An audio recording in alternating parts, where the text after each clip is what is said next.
U.S. military intervention is this. This is the consequence of decades of United States policy in the Middle East that has played one sect against the other. The Islamic State is a Frankenstein of our creation.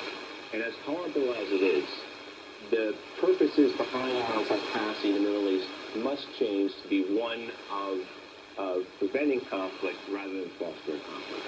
For decades now, we have supported various regimes in the Middle East that have been despotic, that have been dictatorships, that have oppressed their people, or in the alternative, we have supported these groups that have then morphed into these organizations like Al-Qaeda, like the Islamic State. It's now out of control. And so for me, the alternative in Iraq is to stop supporting a Shia government that is horribly corrupt, that is persecuting its own people, stop buying their oil, stop selling their weapons.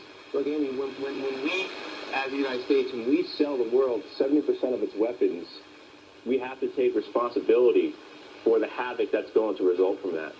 So a lot of this, to me, is not so much what do we do now, what do we do over the next decades to disengage ourselves from this policy where we have created these Frankensteins, where we have created conditions for civil war, where we have set one group, whether it be by religion, by sect, by ethnicity, against the other.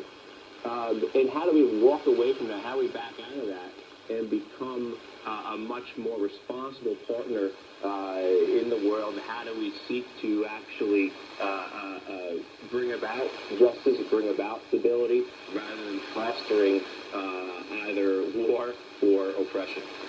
Matthew Ho, can you describe your own transformation, how you came to the position you have? You fought in Iraq, you served in Afghanistan, you quit as a State Department official in protest of the war in Afghanistan. Explain the trajectory you took over the years. Well, I think for me it begins in 2002 when I'm stationed in the Pentagon. I was put in a very senior position, just happened. I worked directly for the Secretary of the Navy as a Marine Corps captain.